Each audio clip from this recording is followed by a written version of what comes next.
Welcome student, my name is Mohammad Asib Awan and you are watching my official YouTube channel. हम grade 12 की physics discuss कर रहे थे। आज उसका चैप्टर नंबर 2 की एक्सरसाइज को सॉल्व करेंगे। चैप्टर नंबर 2 है करंट इलेक्ट्रिसिटी। तो कंसेप्चुअल क्वेश्चंस करेंगे। तो शुरू करते हैं अपनी वीडियो। आते हैं क्वेश्चन नंबर 1 पे। क्वेश्चन नंबर 1 कह रहा है a heavy battery of truck maintains a current of 3 ampere for 24 hours. How much charge flows from battery during this time. कह रहा है कि हमारे पास ट्रक की एक बैटरी है, हैवी बैटरी है, जो 3 एम्पियर के करंट को मेंटेन रखती है 24 घंटों के लिए। 3 एम्पियर के करंट को मेंटेन रखती है 24 घंटों के लिए। तो कितना चार्ज बैटरी में से फ्लो करेगा 24 घंटे के दौरान। ठीक है, गिवन डेटा हमारे पास क्या है, हमें पता है करंट कितना मेंटेन करता है 3 एम्पियर। टाइम कितना है, कितने टाइम के लिए करता है, 24 घंटों के लिए। 24 घंटों में कितने सेकंड होते हैं, 86,400 सेकंड। हमें चाहिए क्या, कितना चार्ज उस बैटरी से फ्लो करता है, चार्ज हमें चाहिए।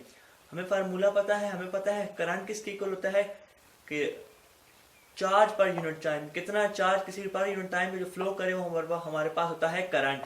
तो यहाँ से रीअरेंज करके हम इसको देख सकते हैं Q is equal to I T, क्योंकि हमें चार्ज Q चाहिए। तो I की करंट की जगह उसकी वैल्यू पुट करेंगे 3 एम्पियर। टाइम की जगह जो टाइम बैटरी लेती है यानी 24 घंटे यानी 86,400 सेकेंड। तो हमारे पास चार्ज आ जाएगा 2.592 मल्टीप्लाई बाय 10 की पावर 5 कूलम। एम्पियर सेकंड हमारे पास इक्वल होता है कूलम के। तो ये हमारे पास चार्ज आ जाएगा जो उस बैटरी से फ्लो करेगा 24 घंटे के अंदर अंदर।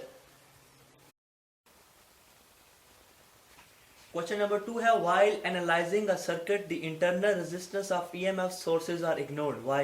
कह रहा है जब हम किसी सर्किट को एनालाइज करते हैं तो उसकी जो इंटरनल रेजिस्टेंस होती है EMF सोर्सेज की, उसे क्यों इग्नोर किया जाता है, उसकी वजह क्या है। सबसे पहले देखते हैं इंटरनल रेजिस्टेंस क्या होती है। The resistance offered by an EMF source to the flow of electric current is called as internal resistance of that EMF source. वो रेजिस्टेंस जो एक EMF सोर्स ऑफर करती है, प्रोवाइड करती है to the flow of electric current. Electric current को जो resistance offer करता है EMF सोर्स, उसे कहते हैं internal resistance of EMF source. इस पार्टिकुलर केस में कह रहे हैं जब हम सर्किट को एनालाइज करेंगे तो EMF सोर्स को इसलिए इग्नोर करते हैं because the value of internal resistance is very very small as compare to load resistance. जो इंटरनल रेजिस्टेंस EMF सोर्स की होगी वो बहुत ही कम होगी as compare to load resistance R, जो हम रेजिस्टेंस बाहर कनेक्ट करते हैं आर। लोड रेजिस्टेंस वो रेजिस्टेंस होती है जो हम किसी भी सर्किट में जो रेजिस्टर लगाते हैं, जो रेजिस्टर बाहर वाला रेजिस्टर हम जिसे प्रैक्टिकली देख सकते हैं, और वो जो रेजिस्टेंस देता है उसे कहते हैं लोड रेजिस्टेंस, जिसको कैपिटल आर से डिनोट करते हैं। तो कह रहा है इंटरनल रेजिस्टेंस बहुत स्मॉल होती है as compare to load resistance R connected to that source.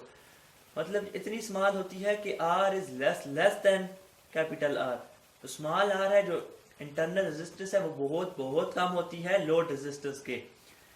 मिसाल देख लेते हैं इसकी। अगर हमारे पास एक बैटरी हो, उससे करंट फ्लो हो रहा हो, ठीक है, उसमें जो EMF सोर्स हो उसकी वोल्टेज हो 12 वोल्ट, जो लोड रेजिस्टेंस हमने कनेक्ट की हो वो 3 ओम की इसकी रेजिस्टेंस हो, और जो बैटरी के अंदर जो इंटरनल रेजिस्टेंस है वो है 0.01 ओम। तो जो फ्लो ऑफ करंट होगा वो क्या होगा, फ्लो ऑफ करंट हमें पता है ओम्स लॉ क्या होता है, V is equal to I R. ठीक है, इस केस में हम वोल्टेज नहीं है बल्कि EMF है, EMF को साथ रिप्लेस कर देते हैं, E इज इक्वल टू आई। उसी तरह और यहाँ पे एक रेजिस्टेंस नहीं है, 2 रेजिस्टेंस है, एक रेजिस्टेंस लोड रेजिस्टेंस और एक इंटरनल रेजिस्टेंस। तो R की जगह R प्लस आर। तो यहाँ से हम I का फॉर्मूला ड्राइव कर देंगे, I is equal to E into R plus R. तो ये फॉर्मूला इस्तेमाल किया है, वैल्यू पुट की है 12, 3 प्लस 0.01। अब देखिए हमारे पास जो करंट आया है वो आया है 4 एम्पियर।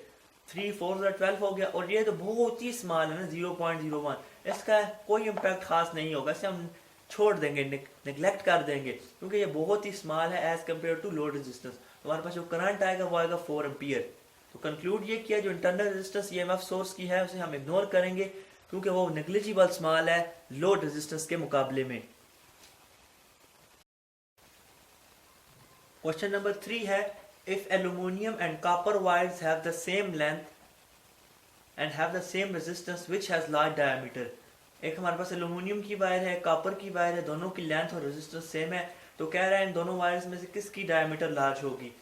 हमें पता है कि रेजिस्टेंस थ्रू अ वायर को हम एक्सप्रेस करते हैं mathematically, R is equal to rho L by A. ये रो है, रो एक कांस्टेंट ऑफ प्रोपोर्शनैलिटी है जिसे हम स्पेसिफिक रेजिस्टेंस या रेजिस्टिविटी कहते हैं। रेजिस्टिविटी होती है कि मटेरियल कितनी अमाउंट ऑफ जो है रेजिस्टेंस को रेजिस्ट करता है, उसे हम कहते हैं रेजिस्टिविटी। तो हमें पता है cross sectional area of wire हमारे पास होता है पाई आर स्क्वायर के। तो रेडियस हमारे पास डायमीटर का हाफ होता है, तो रेडियस की जगह हम d/2 लिख सकते हैं क्योंकि रेडियस डायमीटर का हाफ होता है। तो r की जगह रिप्लेस हो जाएगा d/2 स्क्वायर। उसी तरह स्क्वायर ओपन करेंगे तो d स्क्वायर बाय 4 आ जाएगा।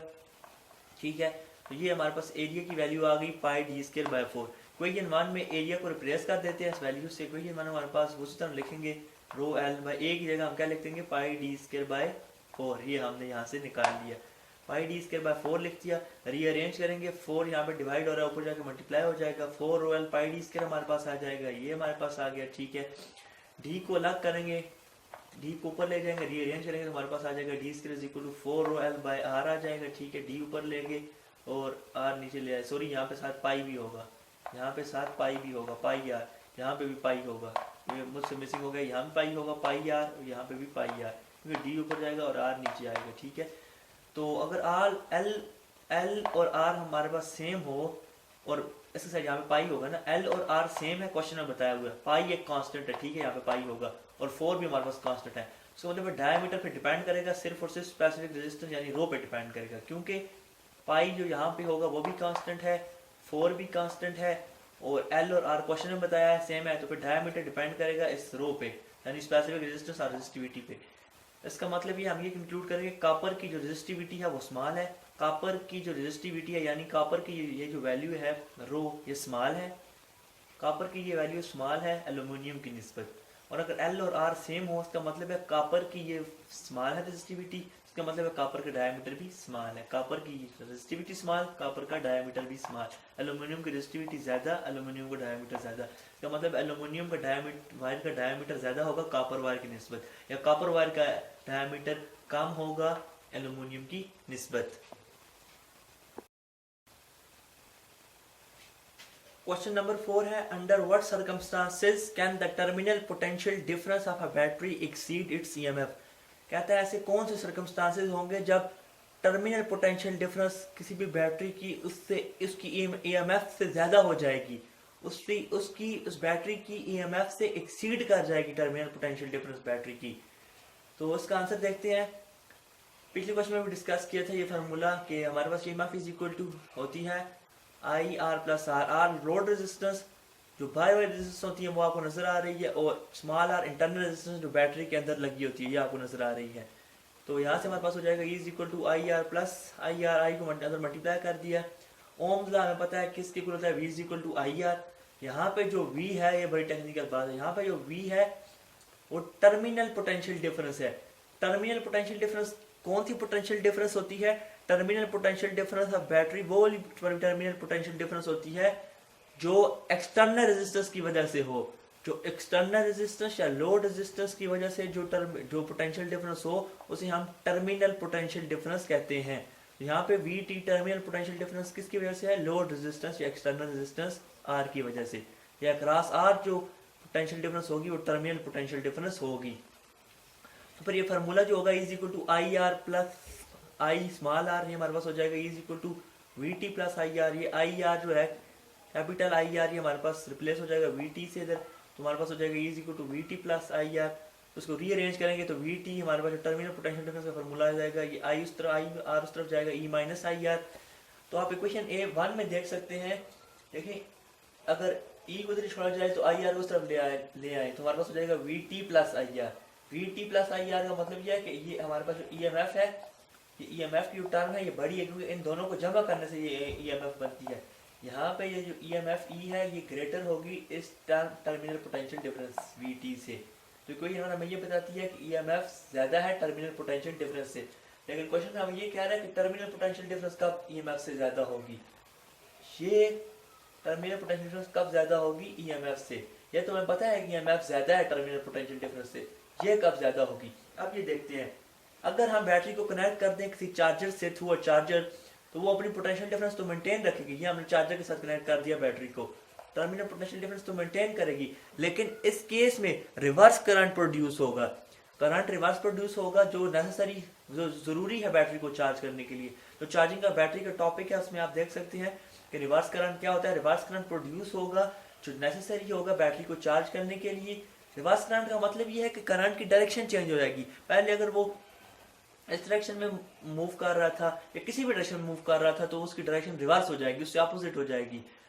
तो जो जरूरी होगा बैटरी को चार्ज करने के लिए, इस कंडीशन में I becomes minus I. Direction जब भी चेंज हो तो हम कोई भी क्वांटिटी की डायरेक्शन चेंज करें तो उसके साथ माइनस लगा देते हैं। माइनस इंडिकेट करता है कि डायरेक्शन चेंज हो रही है। तो हमारे पास इक्वेशन 1 ये हमारे पास जो आई है V T is equal to E minus I R. अब आई हो गया है माइनस आई। जब आई माइनस आई हो जाएगा तो ये माइनस फॉर्मूले का उसी तरह लगेगा, तो ये माइनस आई हो जाएगा, तो माइनस माइनस प्लस हो जाएगा, तो V T is equal to E plus I R. तो वी टी हमारे पास आ जाएगा E plus I R. Equation 2 हमारे पास आएगी। इस इक्वेशन 2 से हम देख सकते हैं इस केस में ई माइनस आई आर था, देखो ई हमारे पास ज्यादा था वी टी से, टर्मिनल पोटेंशियल डिफरेंस से। इसमें ई माइनस आई आर के बजाय ई प्लस आई आर आ गई है। इसका मतलब यहाँ पे ई एम एफ स्मॉल है वी टी से, क्योंकि आई आर उधर लेके आए तो हमारे पास हो जाएगा V T minus I R. तो हमारे पास इस केस में ई हमारे पास लेस होगा terminal potential difference V T से। या फिर हम ये भी कह सकते हैं V E M F less होगा वी टी से या वी टी ज्यादा होगा ई एम एफ से। तो हमने अपना जो एम था वो पूरा कर लिया कि टर्मिनल पोटेंशियल डिफरेंस ज्यादा हो गई है ईएमएफ से, यानी we T terminal potential difference ज्यादा हो गई है ईएमएफ ई से। तो ये हमारे पास हमारा एम ऑब्जेक्टिव पूरा हो गया। तो हम कंक्लूड ये करते हैं कि in the process of charging through a charger terminal potential difference exceeds EMF bye an amount of I R.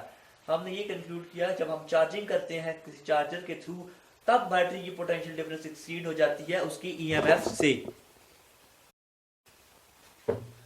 Question number 5 है what is difference between EMF and a potential difference. EMF और potential difference में क्या फर्क है, इन दोनों में फर्क देखते हैं। ईएमएफ क्या है, the voltage across terminals of a battery or drive cell when it is giving no current to circuit. EMF एक ऐसी वोल्टेज है जो बैटरी के क्रॉस टर्मिनल्स के क्रॉस होती है जब वो सर्किट को कोई करंट ना दे रहा हो। ड्राइव सेल के क्रॉस वो वोल्टेज उस वक्त प्रोड्यूस हो जब वो कोई सर्किट को करंट ना दे रहा हो, ठीक है। और पोटेंशियल डिफरेंस के मुकाबले में the work done per unit charge between 2 points in an electric field against the electric field intensity is called as potential difference. तो मैथमेटिकली ईएमएफ हमारे पास हो जाएगा work done per unit charge, ठीक है। और पोटेंशियल डिफरेंस भी हमारे पास होगा work done per unit charge. पर work done per unit charge होगा लेकिन वर्क डन 2 पॉइंट्स के दरमियान होगा, ये पॉइंट ए और बी में, work done from A to B. तो पोटेंशियल डिफरेंस भी जो होगा वो 2 पॉइंट्स के दरमियान जो डिफरेंस होगा वो होगा, जिस तरह V A minus V B. ये पोटेंशियल डिफरेंस ए पे और ये सॉरी इलेक्ट्रिक पोटेंशियल या पोटेंशियल ए पे और ये बी पे, और इन दोनों का जो डिफरेंस होगा वो हमारे पास होगा work done per unit charge, वो हमारे पास होगी पोटेंशियल डिफरेंस। जो ईएमएफ है, EMF is restricted to source of current in the circuit. EMF जो होती है वो सोर्स ऑफ करंट को रिस्ट्रिक्ट करती है, रिस्ट्रिक्ट रहती है source of current. EMF is restricted to the source of current in the circuit. EMF हमेशा सोर्स ऑफ करंट के अंदर ही हमेशा रिस्ट्रिक्ट रहती है, सोर्स ऑफ करंट के अंदर ही हमेशा ईएमएफ रिस्ट्रिक्ट रहती है सर्किट के अंदर, ठीक है। और पोटेंशियल डिफरेंस जो होती है वो सारे के सारे पार्ट्स जो सर्किट के होते हैं उसमें क्रिएट होती है। Potential difference is created in all parts of a circuit by EMF, ठीक है। और EMF of source decreases as the source become older and older। EMF जो सोर्स की होती है वो डिक्रीज होती है हमारे पास अगर जो सोर्स हो वो पुराना होता जाए, मतलब टाइम के साथ साथ जब सोर्स पुराना होता जाएगा तो EMF जो होगी वो डिक्रीज करती जाएगी। जबकि potential difference between at high and low, between 2 points at high and low potential is constant. जबकि पोटेंशियल डिफरेंस 2 पॉइंट्स के दरमियान, एक हाई पॉइंट एक लो पॉइंट पे जो पोटेंशियल डिफरेंस होगी या हाई पोटेंशियल या लो पोटेंशियल पे पोटेंशियल डिफरेंस होगा वो हमेशा क्या रहेगा, कांस्टेंट रहेगा। ईएमएफ एक कॉज है, ठीक है, जबकि पोटेंशियल डिफरेंस एक इफेक्ट का नाम है। नॉर्मल कनेक्शन में ईएमएफ ग्रेटर होती है टर्मिनल पोटेंशियल डिफरेंस से, ये आप देख सकते हैं मैथमेटिकली। और जनरली हमारे में जो पोटेंशियल डिफरेंस होती है वो लेस होती है किसी भी सेल की ईएमएफ से। तो ये कुछ 5-6 बेसिक डिफरेंस है इलेक्ट्रिक ईएमएफ में और पोटेंशियल डिफरेंस में। क्वेश्चन नंबर 6 है How loop rule and junction rule are based on conservation of energy principle। कि लूप रूल और जंक्शन रूल किस तरह बेस करते हैं कंजर्वेशन ऑफ एनर्जी प्रिंसिपल पे। लूप रूल क्या होता है? लूप रूल असल में दूसरा नाम है किर्चॉफ्स वोल्टेज लॉ का। किर्चॉफ्स वोल्टेज लॉ या लूप रूल क्या कहता है? The algebraic sum of all the voltage around a closed circuit or loop is equal to zero। तमाम का तमाम वोल्टेज का algebraic sum किसी भी क्लोज सर्किट या लूप के गिर्द हमेशा जीरो के इक्वल होता है। हमें पता है कि V हमारे पास किसके लिए होता है? E माइनस आई आर, ठीक हो गया, sorry EMF minus I R. तो हम इसको लिख सकते हैं कि सारे का सारा जो सम होगा EMF का या वोल्टेज का, ये जो आई आर या जो EMF का सारे का सारा समीशन जो होगा, सारे का सारा जो सम होगा या जो इस वोल्टेज का सम होगा वो इक्वल होगा हमारे पास जीरो के, क्योंकि सारी की सारी वोल्टेज का सम हमारे पास जीरो के इक्वल होगा। या जो हमारे पास ये EMF है ये हमारे पास इक्वल हो जाएगी इस वोल्टेज के, या सारी की सारी वोल्टेज हमारे पास जो है वो बराबर हो जाएंगी, ठीक है। एक लूप के गिर्द या दूसरे लूप के गिर्द जो सर्किट हो, जो वोल्टेज होंगी वो बराबर हो जाएंगी, या सारी की सारी वोल्टेज का सम हमारे पास किसके इक्वल आ जाएगा? जीरो के इक्वल आ जाएगा। ये हमारे लूप रूल या किर्चॉफ्स वोल्टेज लॉ ये बताता है। तो जो लेफ्ट साइड है, ये जो लेफ्ट साइड है, ये वाली लेफ्ट साइड इक्वेशन की हमें ये बताती है जो total energy supplied by source to do work, जो टोटल एनर्जी सप्लाई की गई है supplied by the source to do work on the charge, total energy जो सप्लाई की गई है बाय द सोर्स वो काम करती है किसी चार्ज के ऊपर, ठीक है। जो राइट साइड इक्वेशन की वो हमें ये बताती है कि एनर्जी डेसिपेट हुई है, एनर्जी कंज्यूम हुई है जब चार्ज किसी रेजिस्टर से फ्लो हुआ। जब जाहिर सी बात है चार्ज फ्लो होगा रेजिस्टर से, तो रेजिस्टर से रेजिस्ट करेगा, तो जाहिर सी बात है एनर्जी वहाँ पे ज़ाया होगी। इस तरह हम कह सकते हैं कि एनर्जी जो गेन है हमारे पास इक्वल होगी एनर्जी लॉस के, यानी जो हमने एनर्जी टोटल सप्लाई की थी चार्ज को, सोर्स को, जो उसने जो वर्क किया था चार्ज पर, वो एनर्जी इक्वल हो जाएगी जो एनर्जी डेसिपेट होगी जब रेजिस्टर से करंट फ्लो करेगा, चार्ज फ्लो करेगा। सो एनर्जी गेन हमारे पास इक्वल हो जाएगी एनर्जी लॉस के। ये हमारे पास लूप रूल में conservation of energy principal apply हो गया। अब देखते हैं जंक्शन रूल, या इसका दूसरा नाम है किर्चॉफ्स करंट लॉ। ये कहता है कि algebraic sum of all the currents entering the junction is equal to leaving the junction. जो अलजेब्रिक सम करंट का होगा जब जंक्शन में इंटर होगा करंट और जब जंक्शन को छोड़ेगा करंट वो बराबर होगा आपस में, यानी total current summation of current जितना भी करंट होगा जो जाएगा और जो जब वो इंटर होगा और जब जंक्शन को छोड़ेगा वो बराबर होगा। करंट हमारे पास इक्वल होता है चार्ज पर यूनिट टाइम के, तो सारे का सारा सा मतलब जो चार्ज होगा जो इंटर होगा फिर जंक्शन को लीव करेगा वो आपस में बराबर होगा। टोटल चार्ज जो है हमारे पास जंक्शन के गिर्द वो इक्वल होगा जीरो के, ठीक हो गया, वो जीरो के इक्वल हो गया। तो हम ये कह सकते हैं चार्ज ना तो एक्युमुलेट करेगा ना प्रोड्यूस होगा जंक्शन पे, ना चार्ज जंक्शन पे प्रोड्यूस होगा ना जंक्शन पे जो है चिमट के रह जाएगा, मतलब जब जो इंटर चार्ज होगा वो लीव कर जाएगा। इसका मतलब है जो टोटल नेट चार्ज जंक्शन पे होगा वो जीरो होगा, क्योंकि चार्ज जब जंक्शन पे जाएगा इंटर होगा वही सारे का सारा जंक्शन से लीव हो जाएगा, कोई चार्ज प्रोड्यूस नहीं होगा, कोई चार्ज एक्युमुलेट नहीं होगा, नेट चार्ज जंक्शन पे जीरो होगा। इसका मतलब है चार्ज गेन हमारे पास इक्वल होगा चार्ज लॉस के। यहाँ भी conservation of energy principle follow हो गया है। तो यहाँ तक थी आज की वीडियो, ये पार्ट 1 हो गया चैप्टर का। पार्ट 2 जो होगा उसमें हम बाकी जो एक्सरसाइज के क्वेश्चन हैं वो डिस्कस करेंगे। सो आप मेरे चैनल के साथ कनेक्ट रहिए ताकि अगली आने वाली वीडियोस आपको मिल सकें। मेरे चैनल को लाइक करें, शेयर करें एंड सब्सक्राइब करें। Thanks a lot.